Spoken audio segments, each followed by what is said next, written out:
Wrong house film की कहानी एक ऐसी सीन से शुरू होती है जिसमें एक टीनेजर लड़की को जंगल में भागते हुए दिखाया जाता है। इसके बाद एक घर दिखाया जाता है जहां एक लेडी सुजैन मैगजीन से हाउस पिक्स को कट कर रही होती है। इसके बाद इसका हस्बैंड जॉर्ज आता है, उससे लेस को कहता है। कुछ क्वेश्चन पूछने के बाद वो जाने के लिए तैयार हो जाती है। इसके बाद जॉर्ज अंदर बैठी अपनी बेटी को भी जाने का कहता है, जबकि वो पूछती है कि क्या मैं यहाँ रुक सकती हूँ। इस पर जॉर्ज कहता है कि हम जा रहे हैं आधे घंटे में। फिर वही लड़की एमी अपनी दोस्त को सुजैन के बारे में बताती है that she is so fake. अब जॉर्ज, सुजैन और एमी गाड़ी में सफर करते हैं और उनकी गाड़ी रेस्टोरेंट के सामने जाके रुकती है। ये सब अंदर चले जाते हैं कि वहाँ एमी को एक आदमी टेबल की कॉर्नर पर बैठा हुआ नजर आता है और उसकी शक्ल अचानक से हॉरिबल फेस में बदल जाती है। एमी बहुत डर जाती है, लेकिन इसकी बात का यकीन नहीं किया जाता।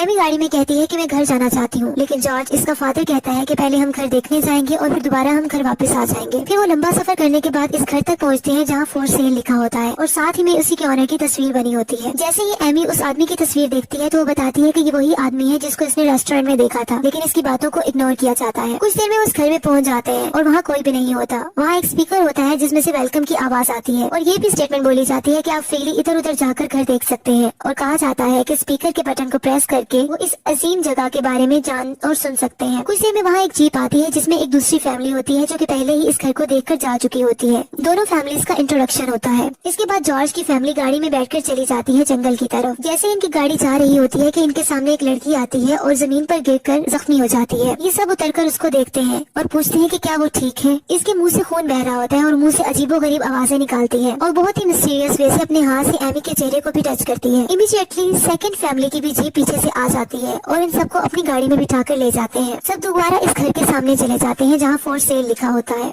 एक्चुअली अब दोनों फैमिलीज इस जगह पर ट्रैप हो चुकी होती हैं।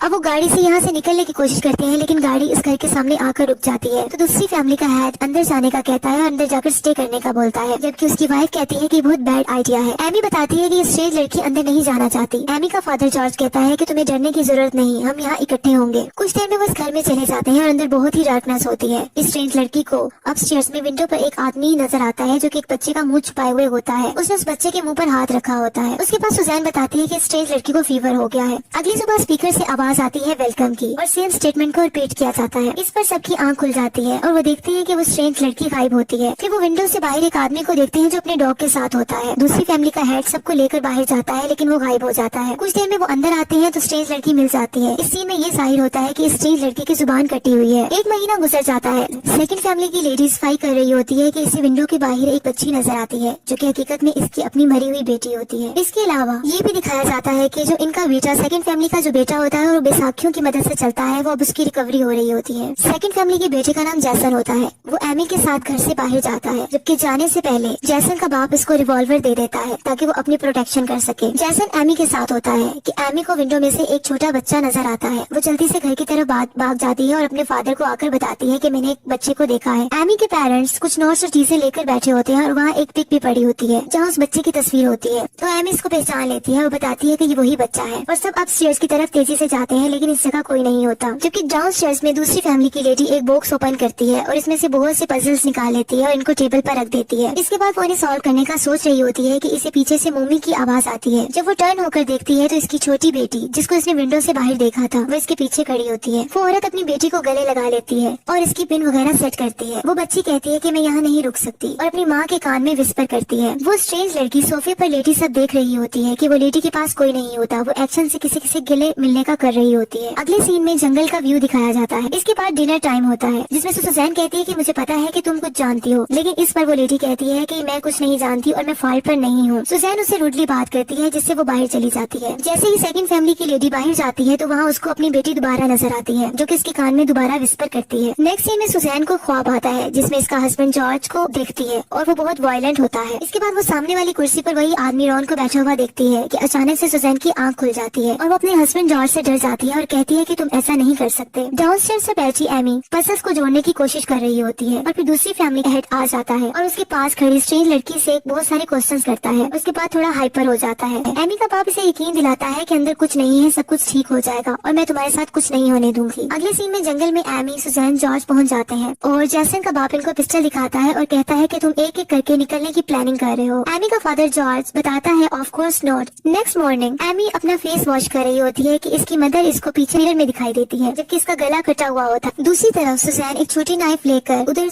मूव करती है और फिर वहाँ से हैमर उठा लेती है। जैसन के बाप की कमर पर आकर हैमर को मार देती है। इस तरह जैसन का बाप मरने लगता है, लेकिन उसे जॉर्ज पूछता है how can we get the road, और उसे रोड के बारे में पूछता है, लेकिन उसकी डेथ हो जाती है। जॉर्ज अपनी बेटी एमी और स्ट्रेंज लड़की को लिए साइड पर हो जाता है जबकि सुजैन मुसलसल रो रही होती है और वो कहती है कि ऐसा नहीं करो। इसी तरह अब जॉर्ज बाहर जाने का डिसाइड करता है और वो गन अपनी डॉटर को देकर जाता है ताकि वो अपनी केयर कर सके। जबकि दूसरी तरफ जंगल में जॉर्ज बैक स्टेप से रोड की तरफ को तलाश करने की कोशिश कर रहा होता है। जैसे ही वो फॉरेस्ट के मिड में पहुंचता है तो इसको हेलो की आवाज आती है। वही पर्सन रॉन अपने डॉग के साथ पीछे खड़ा होता है, लेकिन जब जॉर्ज पलट कर देखता है तो इसको अपना हमशक्ल दिखाई देता है। एमी और वो स्ट्रेंज लड़की एक तरह के पीछे छुपी होती है कि जॉर्ज वहाँ जाकर स्ट्रेंज गर्ल के बाल पकड़ लेता है और अपनी तरफ उसको घसीटता है। इसके बाद हैमर से उसको मार देता है। अब उस स्ट्रेंज लड़की की भी डेथ हो जाती है। एमी बहुत घबरा जाती है और रोने लग जाती है और अपनी गन से अपने फादर पे फायर कर देती है जिसकी वजह से इसके फादर की भी डेथ हो जाती है। अब वो जंगल की तरफ भागती है, उसको एक कार नजर आती है और उसके सामने जाकर गिर जाती है। वहाँ एक कार रुकने पर लोग इसे गाड़ी में बिठाते हैं कि वो देखती है कुछ पजल्स इसकी पॉकेट्स में होते हैं। वो गाड़ी दोबारा घर में के सामने जाकर रुक जाती है। अभी वो वहाँ बैठी होती है कि दूसरे कार डोर से वही घोस्ट बॉय और उसका बाप खड़े होते हैं और वो घोस्ट बॉय कहता है शी इज बैक डैडी, और एमी को अपनी तरफ से खींच लेते हैं और वो आदमी सीजर से एमी की जुबान काट देता है।